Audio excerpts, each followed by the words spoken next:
Ok, falando aqui de renda, na sequência de vídeos que a gente vem gravando, um dos tópicos, ou seja, talvez o mais importante, o que determina um financiamento é a palavra renda. Como que a gente documenta esse pilar? Eu vou explicar um pouquinho para vocês aqui a função, né? Já vou começar com algo muito básico. Imagina você que está emprestando um dinheiro para seu amigo e quais são as duas perguntas que você vai ter. Você que está emprestando dinheiro vai querer saber o seguinte: como você vai me pagar de volta? Eu quero saber como que você vai me pagar esse dinheiro de volta e quando, né?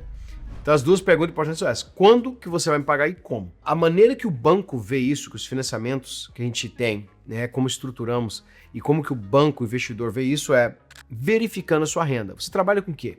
Uma das primeiras perguntas que eu faço é: você trabalha com o quê? Você trabalha como empregado ou você é dono da sua própria empresa, autônomo, tem a sua própria empresa, tem o seu próprio negócio? E assim nós vamos começar a entender como que você documenta a sua renda. Uma forma comum, mais comum que tem, é o imposto de renda, que oferece ali a declaração do último ano, os 2 anos, onde você documenta quanto você ganha. Com esse documento do Tax Returns, né, com o imposto, você consegue programas melhores, porque o documento de imposto, ele é a forma mais assim documentada da renda.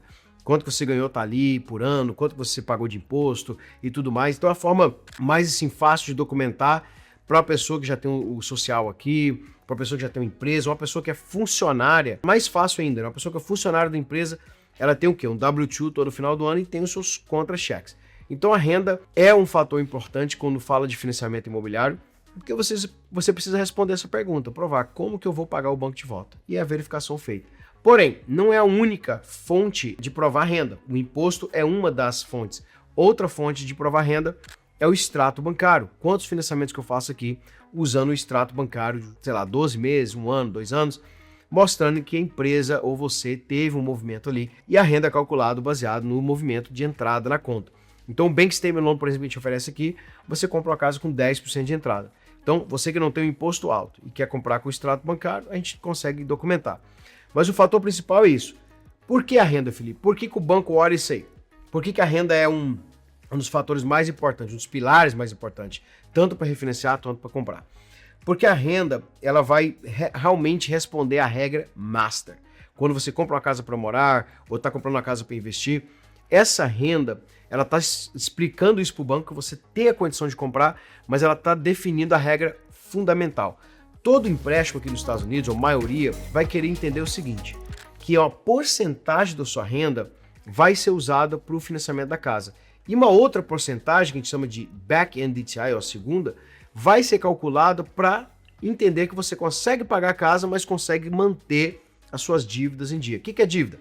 Cartão de crédito, financiamento de carro, dívida com o governo, IRS. Tudo isso são dívidas. Aquilo está no seu crédito, né, que a gente puxa. O que não consta como dívida? Seguro não consta, sei lá, compras da casa, comida, roupa, né? Isso aí não entra no cálculo. Mas então o banco ele teve que desenhar, os bancos, né, teve que desenhar uma regra. Qual que é a master regra? 45% do que você ganha vai ser designado para o financiamento, ou para o mortgage, a parcela, né, que você vai pagar ali todo mês. E até 50% ou até 57% é o seu mortgage, é a sua hipoteca, é a sua parcela, mais as dívidas que estão no seu crédito. Então, quando a gente fala de imposto de renda, por exemplo, um cliente está comprando uma casa com mínima entrada, 3,5%, usando 2 anos de renda, o banco vai ver o imposto de renda, principalmente você que é uma pessoa que trabalha com conta própria, autônomo, e vai ver quanto foi a sua declaração. Essa renda da declaração já está provando quanto você ganha. E uma porcentagem é feita dentro dessa renda, onde 40% ou 45% vai ser usado para o financiamento. Isso gera o que a gente chama de poder de compra. Então, se eu posso pagar $3 mil de mortgage, ou eu posso ter uma parcela de 3 mil de financiamento, significa o quê? Que esse valor de 3 mil, ele está 45% da minha renda. Então, se eu pago um mortgage de 3 mil por mês, significa que eu ganho mais ou menos $6.700 por mês. Então, se eu tenho uma renda de $6.700 por mês, eu consigo pagar uma casa tranquilamente de 3 mil. Aí, se eu ganho $9 mil por mês, eu posso pagar um financiamento, um mortgage payment, né? Uma hipoteca de 4.050 mais ou menos por mês. Então, essa regra, né? Essa renda que você providencia para a gente é onde nós vamos medir o financiamento, onde vai gerar o seu poder de compra. Para você que tem um extrato bancário como a fonte de renda, você vai usar os depósitos que passaram ali. Geralmente, claro, muitas das vezes, 99%, o extrato bancário tem uma renda mais forte do que a declaração. Porque a declaração de imposto, você deduz ali despesa, né, para baixar o líquido, né, o net income, para ser baixo, porque eventualmente você não quer pagar imposto. Então, o extrato bancário é uma fonte muito forte e boa para documentar e sempre tem um poder de compra mais alto. A entrada vai ser 10%, não 5% ou 3,5%. Mas uma outra fonte de renda aqui que muita gente às vezes não fala, mas é a fonte do capital gains, né? A fonte do aluguel, de uma casa que você já tem alugada. E a fonte também, a gente fala da renda da propriedade. Tem financiamentos aqui que nós não precisamos os seus extratos e também não vamos te pedir o imposto de renda. Ele vai usar o aluguel da propriedade que você está comprando. A gente chama esse programa de DSCR. Ele é baseado mais no seu crédito e entrada. Se você tem a entrada e tem um crédito, mais ou menos a partir de 20% de entrada, e o crédito para qualificar, você pode usar o aluguel da propriedade para provar como fonte de renda. Ou seja, o banco está te qualificando o seguinte: essa propriedade alugada, ela se autopaga. Então, tem muita coisa que a gente pode falar nesse tópico aqui. E, claro, tirar suas dúvidas, suas perguntas sobre a renda, como que comprova a renda. Felipe, posso comprovar com W2 e Self-Employed? Outro fator muito importante, a gente pode deixar de dizer é: Felipe, posso juntar a minha renda com a da minha esposa para mim conseguir aumentar meu poder de compra?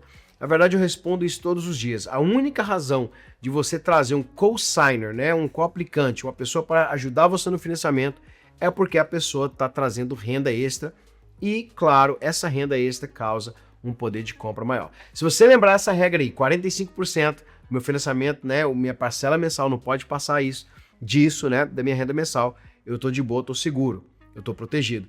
Se você está pagando a mais do que isso, significa que você está em risco de ter, né, falhas nos seus pagamentos aí com o financiamento. Mas enfim, por isso que existem regras para evitar problemas. Você que quer comprar a sua casa, quer entender mais como você vai documentar a sua renda, entre em contato com a gente hoje mesmo.